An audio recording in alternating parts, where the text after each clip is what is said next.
like, man, why nobody ever talks about this? Congratulations. This podcast is for you. Welcome to the People's Voice, DC, where the city finally gets the mic. And nah, this ain't one of those podcasts where everybody sounds smart, but nobody actually saying anything. We talk real life, DC life. The kind of conversations you have after work, on the metro, or when the group chat gets serious out of nowhere. Yeah, we talk politics, but don't worry. Nobody yelling over each other, nobody reading off cue cards, and definitely nobody pretending they got it all figured out. We're talking housing, money, schools, mental health, culture, faith, purpose, relationships, basically all the stuff that actually affects your life, but somehow never gets explained right. This podcast is powered by Rising Voices of Politics and founded by Reverend Michael Campbell. But listen, you don't gotta be a politician, a preacher, or an expert in nothing to belong here. If you got opinion, questions, or just a story to tell, you already qualify. And the energy? Chill, honest, a little funny. Sometimes deep, sometimes light, but always real. Catch us live every Wednesday at 6 p.m. on YouTube and social media. Miss it? Cool. It drops the same night at risingvoicesdc.org, and you can listen anytime on Spotify. So whether you're outside, inside, commuting, procrastinating, or just tired of podcasts that don't sound like you, tap in, tune in, laugh a little, learn something. This is the People's Voice, DC, where the conversations make sense. The people are real. And yeah, we might even say what you've been thinking. Welcome to this week's edition of the People's Voice DC. I have counsel at large candidate Nina Taylor in the back waiting to come on. But of course, I have to give my few words first. First and foremost, I do want to bring to light, you may have seen the flyers, you may have heard me talk about it. Guiding Lights DC. Guiding Lights was created to get volunteers, to gather volunteers in the mornings and afternoons to walk our children to and from school. Our children, some of our children are at risk. I heard a person say at a recent forum that our kids aren't at risk, they are at attack. And I totally am in agreement. We have so many children who are simply afraid, who are simply in danger, just walking back and forth to school. We need you. We need you to sign up. We need you to give us an email. We need you. You can even give me a simple chat on social media to say, hey, look, I'm available. You don't have to be available every day. Maybe just once a week, maybe just once a month, however way you can. We need you. Our kids need you. They want to get an education. They want to go to school. They just don't feel safe doing so. Some of our kids even have to wear masks and scullies just to hide who they are so that they can get to school safely. And that simply just isn't right. That has to change. But in the meantime, please, let's sign up, let's volunteer, and let's help get our kids to school safely. So, as I promised you, we have Nina Taylor in the back, and she'll be with us right after this important message about our DC government. To get information from the District of Columbia government under the DC Freedom of Information Act, or FOIA, you must make a written request called a FOIA request. Your FOIA request should describe the information you want and the format you'd like to receive it in. You should provide as much detail as possible to facilitate the district government's location of the information you are seeking. You should direct your FOIA request to the head of the agency or the agency's FOIA officer. You may find a listing of all DC government FOIA officers on our website, open-dc.gov. You should be aware that the DC Freedom of Information Act does not require the district government to create documents, analyze data, or answer written questions in response to your request. Also, DC government is required to proactively release certain information to the public. It is a good idea to check dc.gov and opendata.dc.gov before making a request because the information you are seeking may already be available online. For the Office of Open Government, I am Director Nikel Allen.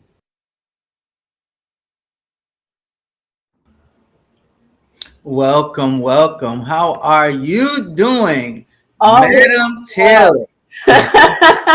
Pastor Mike, it is wonderful to be here with you. Thanks for having me on. It is. So I have news for you. This is the first time ever, and I just was reminded of this by one of my volunteer members, that we have actually had an independent candidate on our platform. So I'm excited. I just realized, I'm like, wow, we got to get a little bit more diverse here.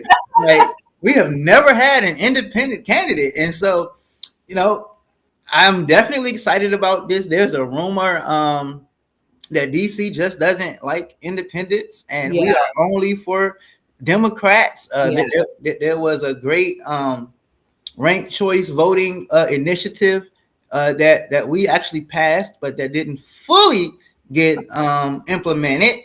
Some of it did, but we know that there was a huge portion of it that was for specifically our independent voters like yourself. That's right. So, it is important that we start hearing from our independents in the city.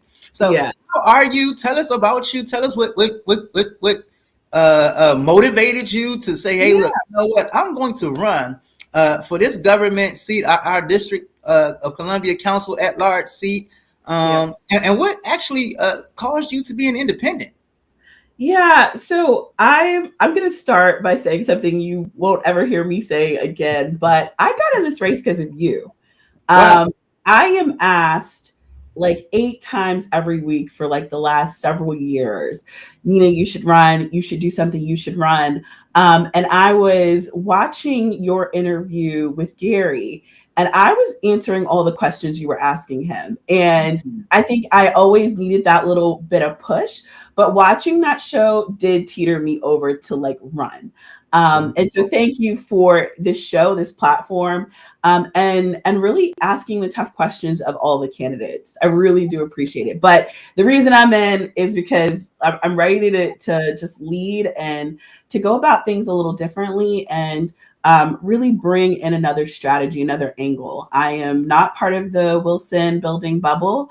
I am a national leader. I've been in national nonprofits, both in medical specialty societies, but more recently in policy and in reforms.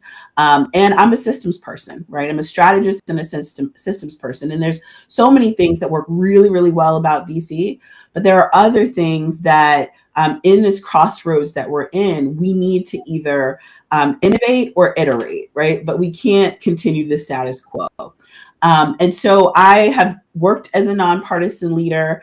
I'm a big fan of open primaries.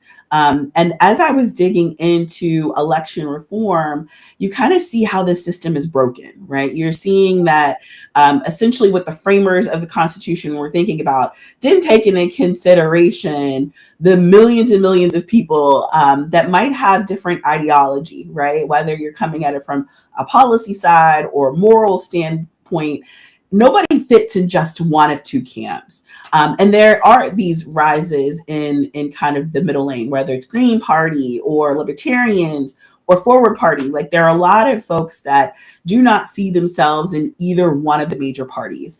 At the top of this year, Gallup actually had a study where it said 45% of Americans now do not fit in either one of the major party camps. So this most independents that we've ever had, politically independent people that we've ever had in this country.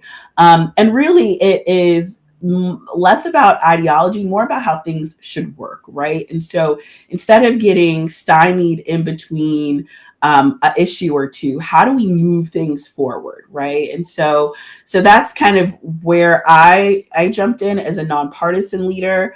I've had to sit at the table and make things work with Republicans. I've had to sit at the table and make things work with Dems. But it's where I come from is I center the voter. I center the Washingtonian and what they need in order to feel like they are thriving, they have a successful path for their children and their families, and that we tackle the affordability crisis beyond just policy and red tape. Like, it really needs to be tackled. And I hope to be able to bring that perspective as a systems engineer to the DC Council. Sounds good. So let's just dive right into it. You talked about systems that work. You talk about the needs of our citizens and constituents here in DC. And one of the biggest question marks, I mean, since I was probably in grade school, is probably our water. Like, can we drink it? Can we not drink it? What's going on with this tap water that we have in the city? And so I'm going to play this little clip, and then I want your immediate response right afterwards. Sure.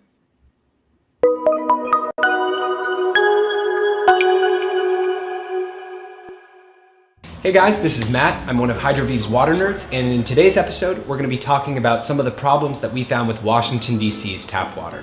Hydroviv is based right here in D.C., so this is an area that we know very well.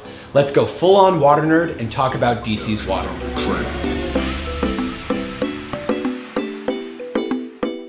D.C.'s raw tap water is drawn from the Potomac River and then treated.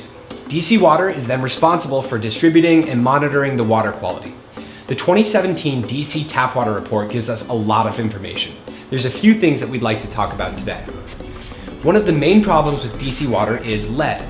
You might remember that DC had a lead crisis in the early 2000s that rivaled Flint, Michigan. Washington, D.C. is an old city with a lot of lead service lines and older homes, so it's not a huge surprise that lead can leach into the water. DC water recently sampled for lead and found that the 90th percentile concentration was 3 parts per billion.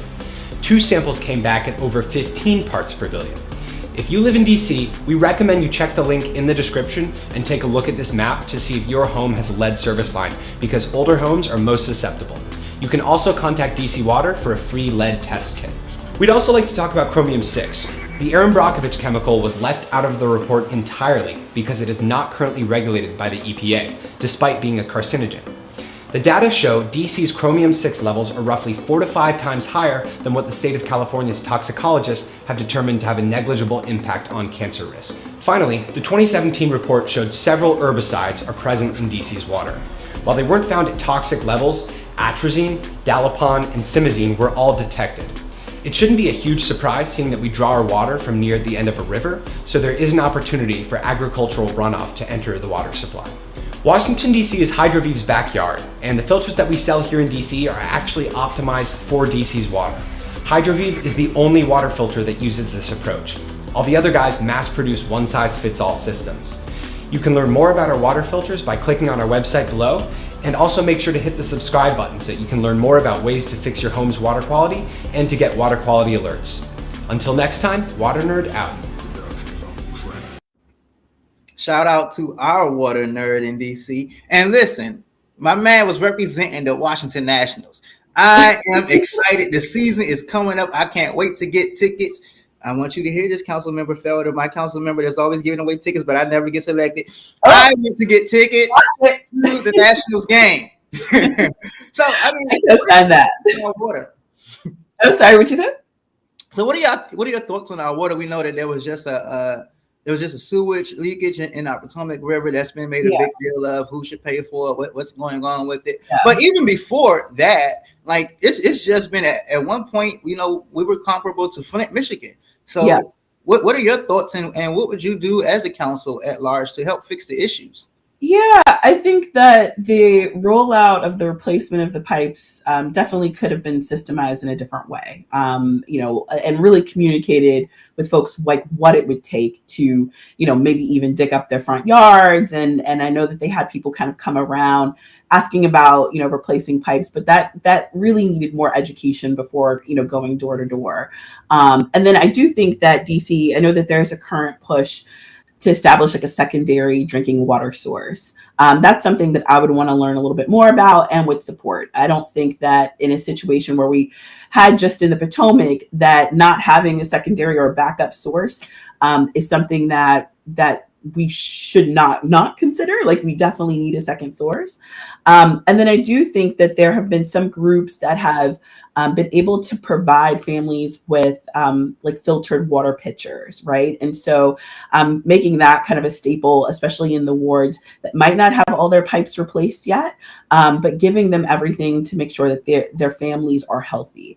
I think that they do need to do a little bit more just when it comes to the utilities as a whole, and definitely the drinking water being one of them. So speaking of utilities, I just want to get to what you were saying about a government that actually works for the constituents of DC. And there are a couple of things I wanted to highlight on, and I'm going to start with the very first bullet that is on the screen. We will set a strict timer on unemployment claims. That is huge for me as someone who is an educator. A lot of times in the summertime, I have to apply for unemployment. And it usually takes like a month. And so I'm like catching up for a month. And by the time I get ready to go to work, it's like that first actual check is really to like catch up, and it's just a mess. And so like that's a huge issue. So how would you go about doing that? Yeah, I wanted this to be the first thing that I tackled because I actually have experienced this. I was working for a startup out of New York that essentially ripped the entire department and went from not ever thinking about unemployment claims to actually having to go through this process in DC. And it took me 3 months to get an unemployment check. It took me months to get SNAP benefits, and something that I had already paid into and the organization that I was with had already paid for. It still took months to get there. And I just remember the worry and kind of all of the drama that surrounded that. And then when I was thinking about my policies, it is like times 10 now because there are so many people in the district that are currently unemployed, right? And so back when they didn't necessarily have like a bandwidth issue, they do now. I ended up having to go into the office rather than doing anything online because the system would time out. I learned that the systems don't talk to each other.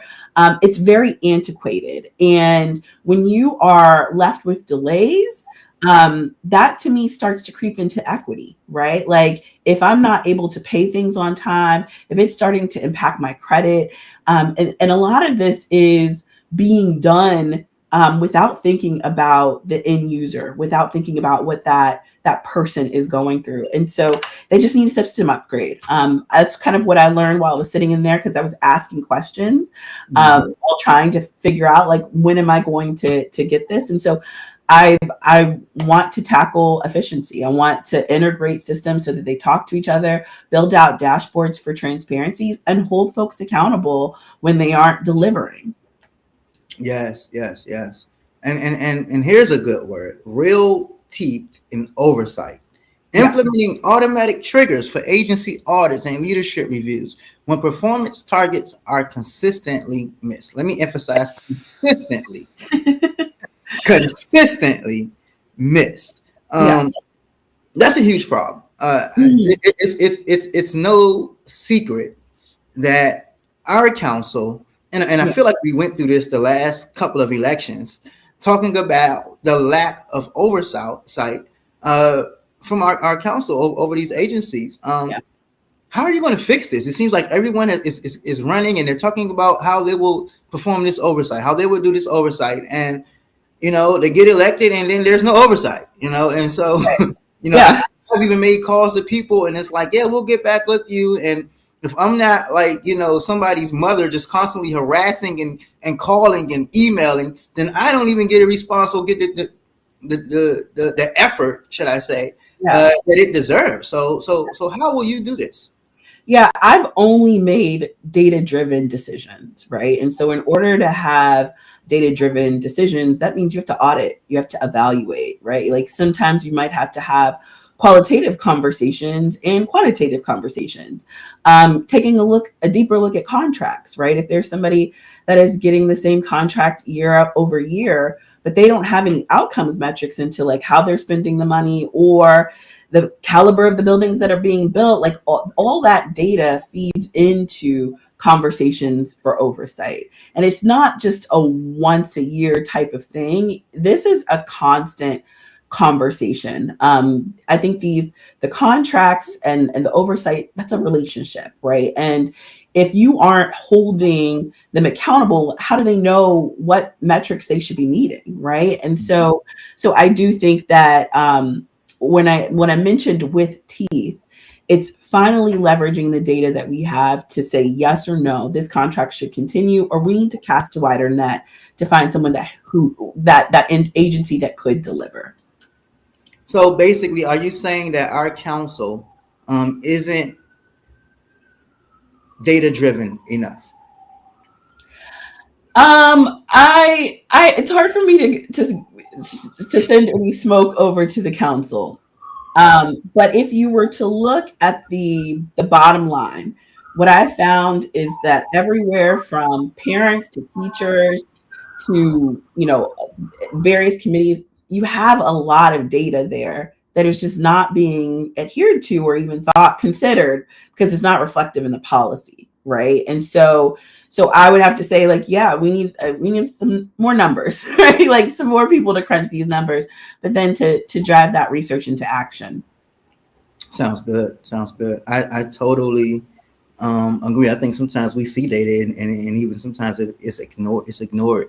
Yeah. So I'm excited. I some very good responses. So that kind of carries us over right into our talk on the economy.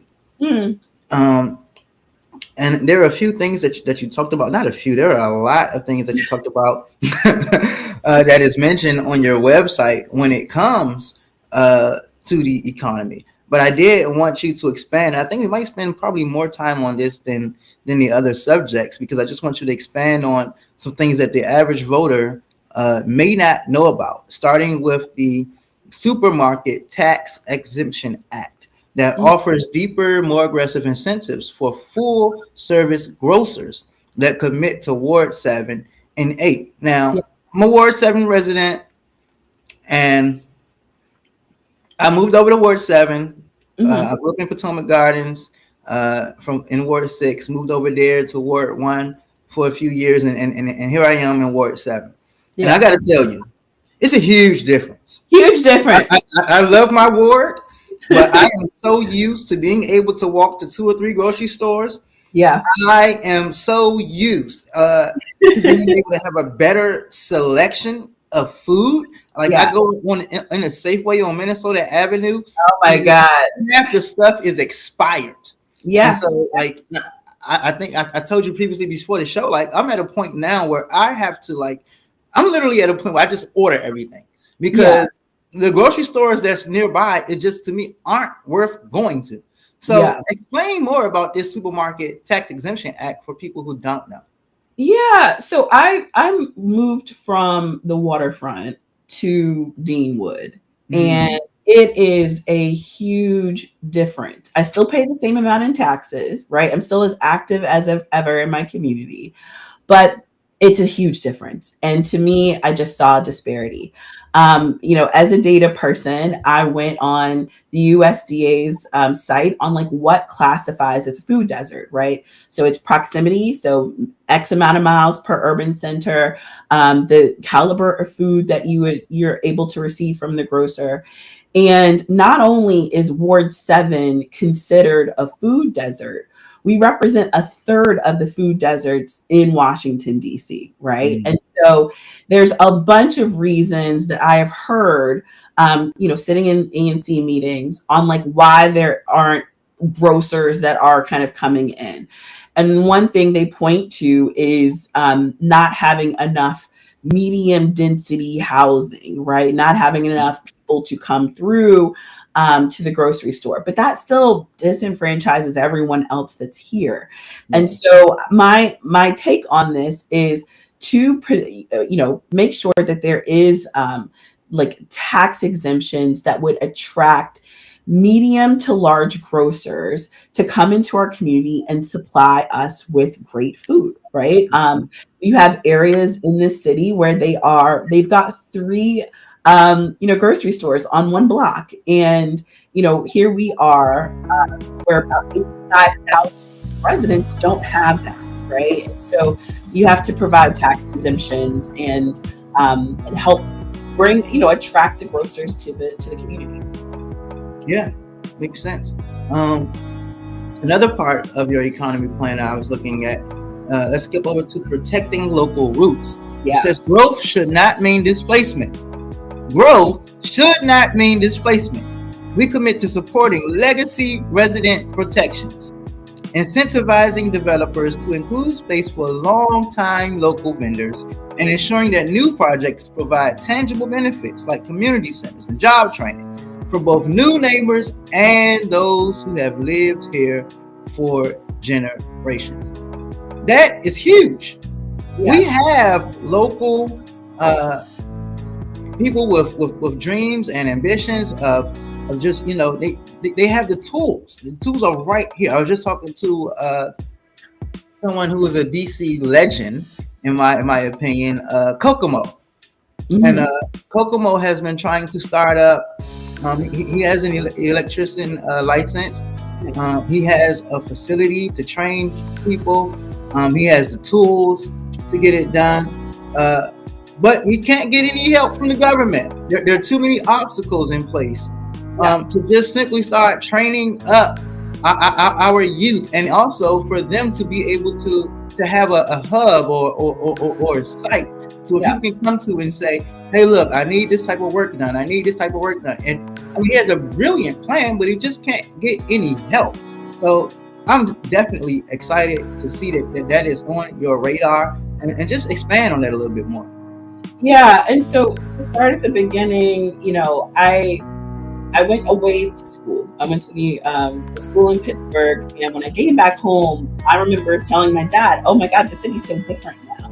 Right? And so and that's 4 years. But I had family that was moving out because it got too expensive, and especially the older family where that home and that block is all that they've ever known. It's hard to measure that with the amount of cranes you see swinging all across the city. And they should have a place too. They should be able to keep their homes and not be taxed out of them, or the incentives go to the big builders, not to the folks that have actually built this community. And so I think not only protecting local roots, but protecting our seniors and our aging population to make sure that they can stay in the home that they built their family in. I do think that, my older brother's an electrician too. And I think that trades, my whole family's in construction. If you ask them what I do for a living, they have no idea. They think I go to Hogwarts. No one knows how tuition is paid.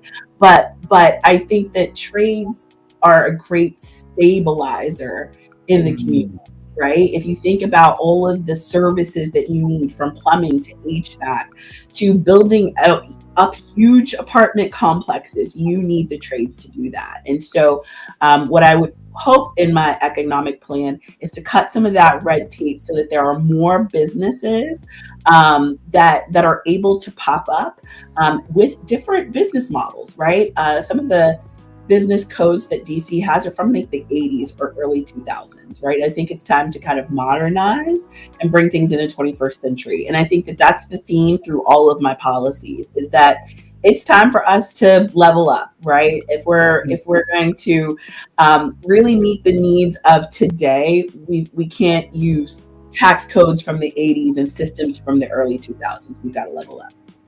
Speaking of leveling up and understanding that we are not 30 years ago. Yeah, right. We must stop treating workforce training as a dead end. I will champion a stackable education model that mandates credit transfer agreements between district funding training programs and UDC by valuing every hour a resident spends learning. We create a seamless path from certification to degree, ensuring DC's workforce grows alongside our economy. Right above that, you also talk about future-proof jobs. We're moving beyond just government jobs. I will fight to bring tech, science, trade, and green energy companies to DC to create high-paying careers for our residents. Now that resonates with me because I grew up with a lot of family actually. I went through the Marionberry Youth Program, and they ended up with government jobs. Yeah. And they kind of drilled in me growing up, like, this is the DC way. You got to get a government job. You got to get a government job. You got to get a government job. You know, and so like it's like when you don't land that government job, like as a fresh 18-year-old kid who doesn't really know anything else and has always been taught government. It's like, what else can I do out here in this city that'll actually last? And so I am excited that you are saying, hey, look, we have to do more than just train people for these government jobs. Like, there is so much that we can be doing out here. We just showed someone who works for DC Water, who was doing a great job with just DC Water. So talk about that some more. So the first call I took after I announced was with a student from the Marionberry Summer Youth Program. I was glad that was setting the tone for my candidacy. And yes, pay those babies more. But I want to, as we were talking about making sure that they can be paid more, I asked, well, what's the trade-off, right? Like, are you able to get paid more without there being less opportunities for other folks? And so, like, let's talk about what that looks like. I think that we can see just this year that you can have somebody in office in America's Airbnb blowtorch the government. It's not safe, right? Like, and it hadn't been safe, right? Like, you look at the kind of reel about how many almost shutdowns and, you know, furloughs and things of that nature. Like, there's a nature of the government work that has been destabilized. And so we can't wholly rely on that as part of DC's economy. But there are other opportunities. There's a huge tech hub, entrepreneurship sector that's growing in DC. I think that there should be more done to make, you know, small businesses, whether you are wanting to open a restaurant or, you know, if you want to have a laundromat, you know, something that's a service, you should have avenues to be able to get a building and fit it for the community. I also believe that there are many different ways that people learn. And there's no one method that everyone's going to learn equally. So on-the-job training counts, right? Mentorship should count. And I think, you know, teaching things in a different way. Like, I ran a program in Job Corps where I was teaching language arts using hip hop. The kids understood what metaphors and similes were because of Nas, right? And so, you know, I think coming at things with a different approach will help us just kind of really push DC forward. We're in a place now that if anyone's talking about anything beyond stabilizing DC, they're in a fever dream, right? Whoever is sitting in these seats after, you know, June and November has to focus on stabilizing DC, stabilizing the economy, stabilizing housing, stabilizing education. If they're not talking about that, they're not being serious, right? We're wholly under attack whether it's Congress playing with our laws and the budget, or if it's, just some mismanaging of contracts. We're in a squeeze and we need to focus on stabilizing. Yes, yes. And listen, shout out Nas. Like if you see this Nas, we've been shouting you out. Like donate, brother, donate. But like shout out to Nas because I actually have I teach poetry at shout out to Monument Academy, Ward 7. But I teach poetry, and I've actually been doing the exact same thing, talking about the metaphors and similes, using Nas and actually also Kendrick Lamar. So like. Shout out to I'm not the only one. Like shout out to my man Nas. Your lyrics are just saying that's my man. Yeah. And they get it right. And they start attaching it to something that they know, which is another way people learn, right? And even when I teach, I tell people what they need to know, I show them what they need to know, and then I let them do it, right? So you get more folks that are kinetic, and so that's how we should go about career training. Yes. And we're coming into, I think the next wave of the generations are the most entrepreneurial generations, right? And we can't expect everybody to go to a 4-year school. They might be able to get credits and workforce development under their belt and thrive without the debt. And so I think you know what? Or like if you're in my situation, I'm 100% transparent. When I first left high school, my college was at Everest. I went to Everest. And so the situation that I'm at now is whenever I want to further my education, no college will accept my credits. Right. And so it's like I have to start all over now. How discouraging is that? It's like, oh my gosh, like I'm not gonna lie, like I have been procrastinating going back to school because it's like I don't want to start all over, but I have gone through so many programs and gotten so many certificates. Like, shouldn't these count for something? Yeah. And so like I am thrilled at that plan that you have because please implement it. You got my word. I just need the spot. Yes. So listen, you heard it here first. Nina Taylor running for DC Council at Large. I know so many people who have gone online and gotten all of these certifications, gotten all of these credentials, but don't have the degree, and they're trying to figure out how can I put it all together to make it work. These will count as credits towards your college at UDC. I absolutely love it. I also absolutely need it. So yes. Thank you. I mean, it should count. And I think we want to create a world where people commit to being a lifelong learner. And if you keep creating hurdles and barriers to success and through education, how, what are we doing? Right. And so I do think that having a universal credit transfer and more trade training programs and mentorship is absolutely needed. Yes, exactly. And shout out to our former president, President Joe Biden. For a long time, I was just really depressed and feeling like all of this was for naught. But at least he made me feel a little better by forgiving my college loans. Praise the Lord. So, shout out to the former president for that, at least. Of our economy and different jobs available. Our viewers may not know about what's coming, and I just want to educate you with this short video, and then we'll get right back to it. Big news for Anacostia and the district.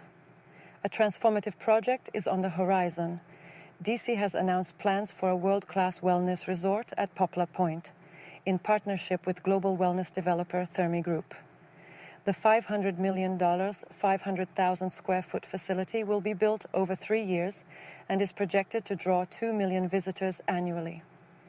The site, located along the Anacostia River, will feature upscale relaxation, over 20 saunas, indoor pools, and even water park-style slides, all open year-round, 16 hours a day. The project is expected to generate 5,000 temporary construction jobs and 700 permanent positions, marking a major economic boost for Anacostia. Local leaders are calling it a game changer. You can experience art, culture, well-being, and enjoy incredible food, all in one place, says Thermi. That's the vision behind Thermi DC, which will transform 15 of the 110 acres at Poplar Point into a vibrant destination. Thermi Group has locations across Europe, but this marks its first US investment. Thermi DC will include an indoor water park with slides for adults and kids, multiple pools and swim-up bars, along with steam rooms and saunas, bringing together recreation and rejuvenation under one roof.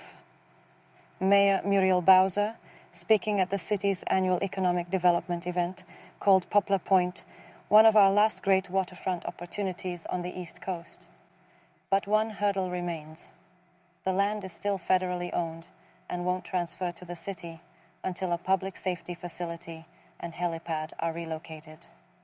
Still, city officials estimate the resort will generate $1.5 billion in tax revenue over 2 decades, and say it could reshape the east side of the Anacostia, drive tourism, and support local business.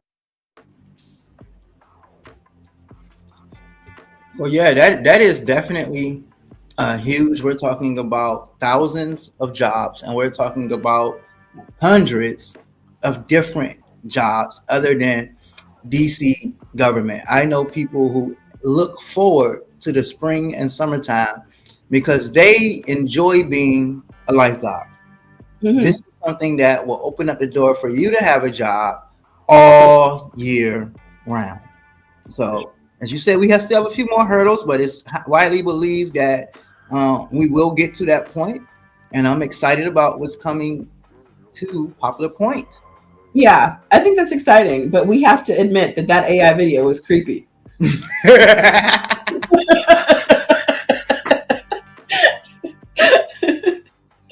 was Therm DC. That was Therm DC's creation, not the people's voice. So that was Therm DC's creation.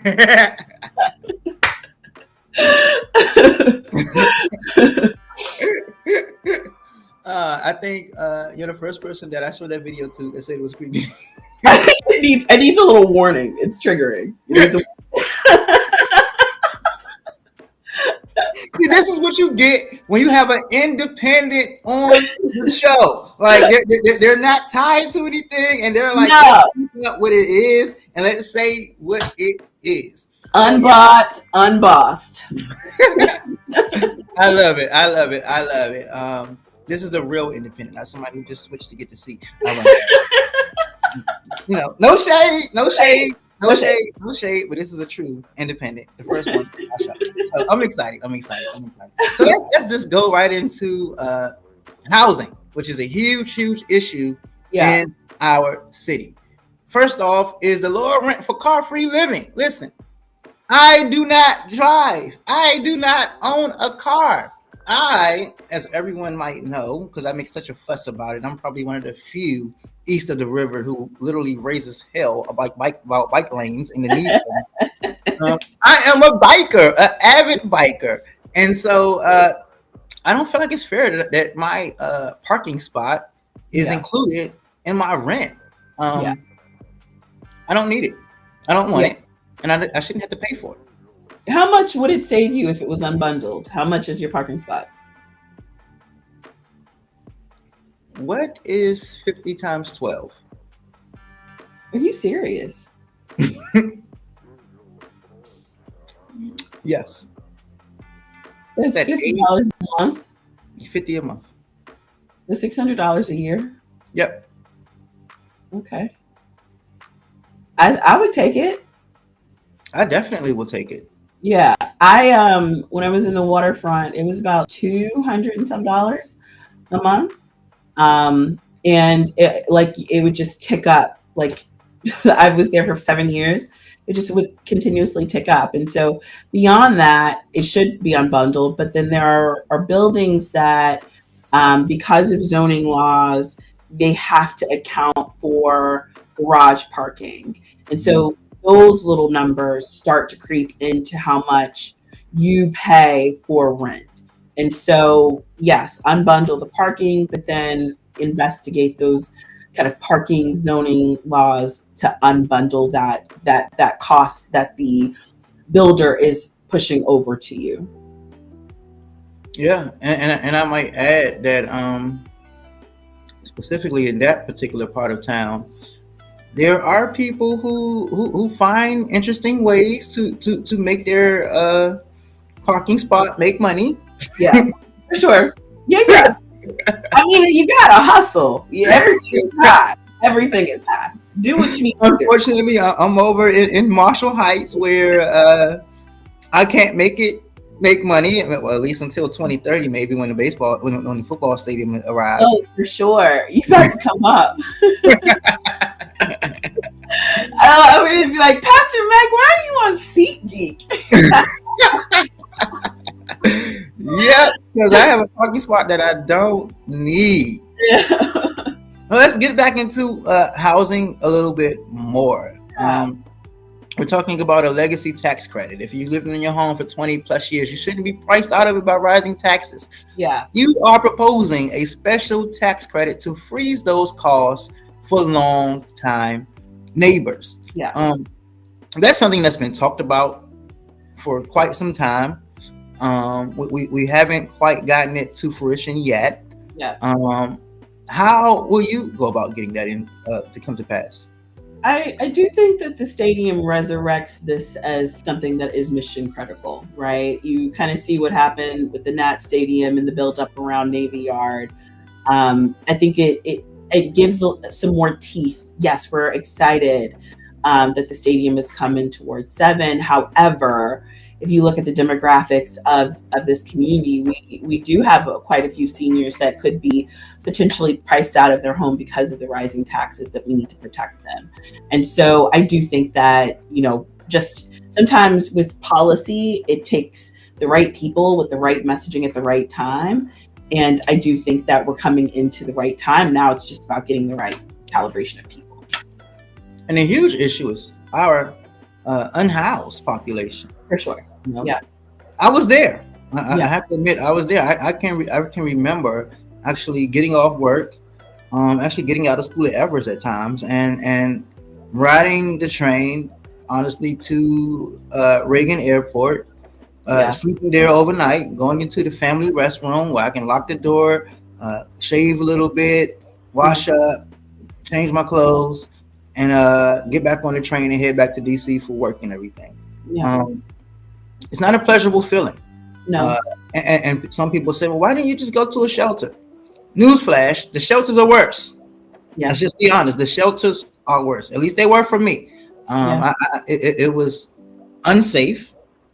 I had to literally sleep with my book bag under my head.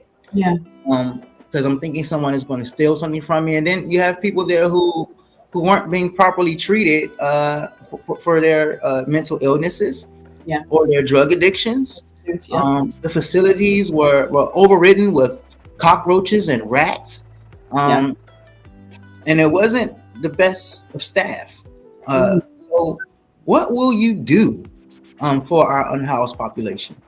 Thank you for sharing your story. And I think what I'm hoping is reflective in the policy is acknowledging that, right? Like the experience of the individual. I also, before I decided to run, was working with a number of organizations that worked with the unhoused population. And I asked them, what do the candidates say when they talk to you about it? And it was always, the broken promises, right? So I would tell them X, Y, and Z needs to get done. They get into office, it doesn't get done, or they don't take the calls anymore. And then when I moved over here to Ward 7, right behind our house, was just a row of encampments. And I witnessed the president criminalize the unhoused, right? And taking their possessions. And so I look at really the unhoused Washingtonians as a failure of policy and not a personal failure. And so I would, of course, advocate for additional housing vouchers, leveraging some of the space, the empty spaces, the federal buildings in DC, for more facilities, better facilities, supporting those organizations like Smile for youth that are part of the LGBTQ plus community to have homes and mentorship. I think that there's a lot of great people that are doing micro work in the community that just needs a better network to work together, right? Being a national leader, I'm able to see other states do complex things really, really well. And everything from the Clean Needles Exchange Program in San Francisco to some of the crisis response units that come out in New York, that there are things that we can implement in DC to make sure that there's a pipeline of support for our unhoused population. The other consideration is that we actually have quite a few veterans that are on the streets. And I think that's deplorable for someone that promised themselves to the country, that the country would promise themselves to them. And we want to make sure that they are absolutely taken care of. So yes, housing vouchers, but access to support, whether that's substance use support or finding a job, right? Sometimes it is just as simple as that, making more money. And just making sure that everyone has a dignified pathway to having a stable home. And I'll just add that my name has been on the list, trying to wait for some type of help in voucher. I mean, obviously, I've had to do what I've had to do, and I haven't arrived yet, but I have a little bit of stability when it comes to housing. Yeah. You know, my name's still on the list 20 years later, and I know people who have literally moved into city and have gotten vouchers, and it's not saying that they should be unhoused instead of me, but it's kind of nerve-wracking when you see what's going on in this city. Yeah. Really. And it's like, it's time to start clearing those backlogs, right? And I think one of my major beefs is that you hear nothing for months, if not years on end. I've sent multiple letters to council members, never gotten a response. And so you just can't come around when it's time to shake hands, kiss babies, and get votes. You gotta do the job, right? Like the full job, and that is the communication with the constituents.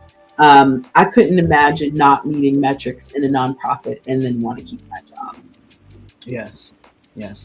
While we're talking about the subject, listen, if you are unhoused in need of shelter, if you know someone that is unhoused and there's snow on the ground, our temperatures sometimes are reaching hypothermia alerts, please don't hesitate to call the DC Shelter Hotline, 1-800-535-7252. When you see someone on the street, if you are on the street, please do not hesitate. If you're someone like I was who just don't want to go to a shelter, listen, there are vans that will come out that will give you blankets, that will give you toiletries that you need, that will give you a hat, gloves, scarves, that will even offer, they even have meals in the van that they can pass out. So please, if you are in need, if you know someone else who's in need, don't hesitate to call the hotline. So we're at a point now where we're approaching the end of our show, but I do want to play one more clip. We didn't get to touch about education, but I want to play one more clip. I'm just going to play a little short part of it, maybe about 2 minutes, and I want your reaction in 1 minute. And here we go. Now, a story you're seeing first on WUSA 9. School isn't always easy for our children, but getting there shouldn't be stressful. Some students in our area spend hours every week commuting across town. Kids who live east of the river have the longest commutes. Delia Gonzalez tagged along to get a better look at what education equality really looks like. The day starts around 6 a.m. for 13-year-old Julie Behrens. Around 7, she and Dad leave home in the Hillcrest section of Ward 7 and drive to Union Station. My wife and I are both from D.C., and we were kind of thrown on the metro at a young age as well. We look at it as a learning experience. Julie has, learned the bus system and the metro system. She's gained a certain amount of independence. JB is an optimist, but he breaks it down. It's not just the drive to school, it's everything about education in D.C. that's a bit overwhelming. From deciding where your kids go to grade school, getting in, jockeying for position, all of that is very stressful. About 25 minutes later, Julie steps out at Union Station to begin her leg of the journey, meeting other middle school commuters along the way to Tacoma Park. Then she heads to the bus for the final ride. Have a good day.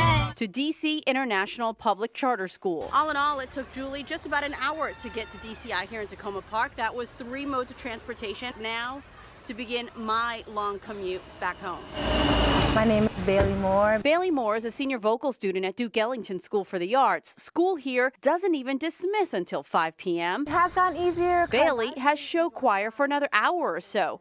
Tonight, she got off at 7. I'm really tired. Sometimes I go to bed so late that I'm like in class trying not to fall asleep. She's a confident commuter, but says there have been close calls. I went to Easter Market and it was late and I was just waiting for my brother to come, and then I just saw a guy.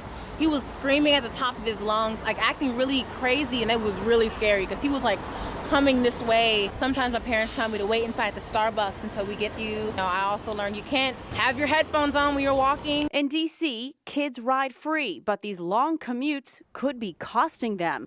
It's already. That is an unfortunate truth. Yeah. I know firsthand that struggle of getting home from school, having tons of homework to do, and just saying like, look, I need a nap. And sometimes that nap will last you until 4 or 5 in the morning, sometimes the next morning for school. And you're like, I couldn't get nothing done because of this long commute. And you know, we're trying to get into college. So yes, we do have extracurricular activities. We might be on the band. We might be playing sports. And that just makes it even later. And that's not even to mention what parents have to go through. You're talking about getting home finally at 7 o'clock from school. Then you're talking about eating and trying to take a bath and getting your clothes out, ironing your clothes. Like, it's darn near impossible to expect me as a student to get straight A's under that condition. Yeah. What are your thoughts? I think I can summarize it really quickly. This is just training for kids to learn how inflexible the workforce is. That's it.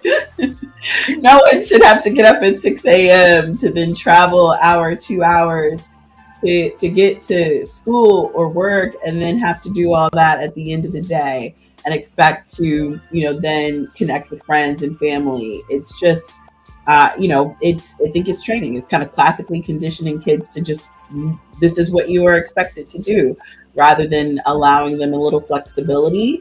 I took a trip to Italy once, and I was shocked that in the middle of the day, all the kids went home to have lunch with their families. It's a difference in culture and like what they're centering. We center productivity and capitalism and individuality, while other cultures are centering family and education. And so I do think that this is just training to get them into workforce that is just not flexible. Can potentially change in the future, but no, we definitely need to make some different decisions when it comes to not only safety and security as it gets darker earlier, but giving, I think, students more flexibility on taking care of themselves and hoping for more, right? Hoping for more in their education.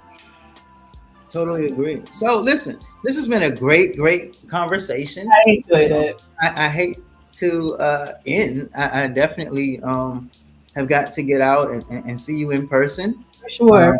So yeah, on that note, if there's anything that we didn't talk about that you would like to say really quickly, I definitely want to give you the last words of the show. You will be the last voice. Awesome. And then we will end. Wait, before I leave, I do want to shout out Shane. I love my shirt. It says, I am Black History. Yes. Like, I'm wearing my sweater all day. I love it. So yeah, what are your final words? And you will be the last voice. Thank you so much for having me on. I enjoyed our time in the conversation. I encourage folks to check me out at ninataylordc.com. If anything that I said resonated with you, or if you wanted to learn more, I'm looking to grab volunteers to help me get on the ballot. We're trying to collect 4,200 signatures to make sure that I make it on the June ballot. And if you're able to sign it digitally, I have a digital petition on the website as well, right under the events tab. And follow me on social media, Nina Taylor DC everywhere you do your social, whether it's X or on Instagram or Facebook. And I hope to continue the conversation. What I stand for is pretty simple. And I hope that it resonates with you and that you would join me on this ride. Thank you, Pastor Mike, and all the viewers. It's been a wonderful time.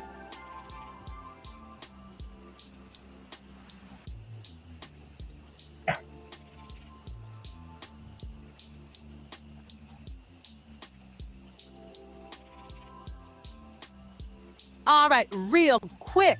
If you've ever yelled at your phone like, man, why nobody ever talks about this? Congratulations. This podcast is for you. Welcome to the People's Voice, DC, where the city finally gets the mic. And now, this ain't one of those podcasts where everybody sounds smart, but nobody actually saying anything. We talk real life, DC life. The kind of conversations you have after work, on the metro, or when the group chat gets serious out of nowhere. Yeah, we talk politics, but don't worry.